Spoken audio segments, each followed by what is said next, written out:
Goeiemôre. Ek hoop en ek vertrou sommer dat dit met jou goed gaan. Nou dis winter en ek dink baie min mense hou van die winter. Maar daar's tog een ding wat lekker is van die winter en dit is om bietjie te gaan jag, om te skiet en so 'n bietjie in die buitelug te wees. Maar deel van dit is biltong. Sjoe.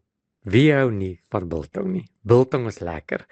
Maar daar's tog 'n hele resep agter biltong. Biltong kort krye en hy kort speserye, maar veral sout. Want die sout help dat die biltong nie sal vrot word nie, dat dit nie verderf nie en dat mense dit kan bære nadat dit droog is. En die hele jagproses is nogal 'n duur storie. Ja, om biltong te maak is duur en daarom wil jy dit reg doen. Jy wil dit goed doen. En daarom moet jou soutmengsel en jou speserye perfek wees. Waarmee is ek vanmôre besig? Matteus 5:13 sê: "Julle is die sout van die aarde." Jesus gebruik hier 'n eenvoudige beeld wat almal in daardie tyd verstaan het.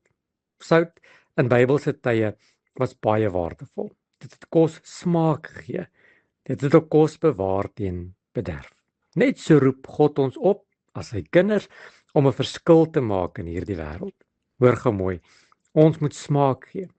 'n Wêreld sonder Christus raak koud en leeg, bitter, smaakloos. As gelowiges moet ek en jy liefde, vrede en vreugde van Jesus kom uitleef sodat die wêreld weer kan smaak kry. Nog 'n ding, sout bewaar teen bederf.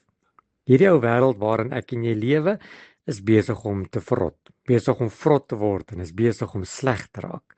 En sout, ek en jy, moet hierdie wêreld probeer red.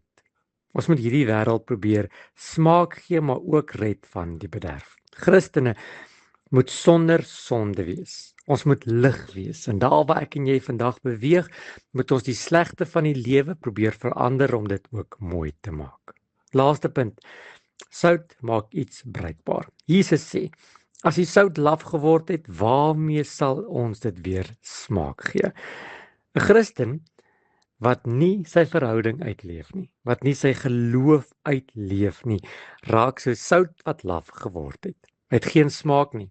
Daar's niks waardevol in hom nie. Daarom wil ek jou vandag vra om nie jou smaak te verloor nie, om nie dit wat die Here vir jou gegee het te verloor nie, om nie laf te word nie.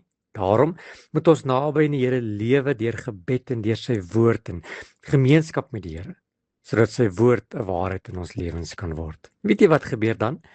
Daardie sout wat ek en jy is, begin om stilweg in mense in hierdie wêreld te leef.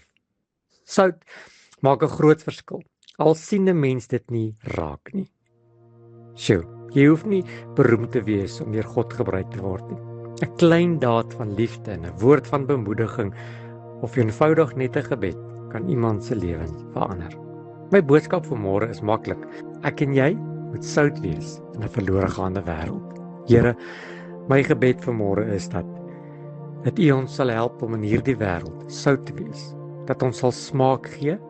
Here, dat ons sal help dat hierdie wêreld nie sal bederf nie en dat ons stilweg sal werk. Amen.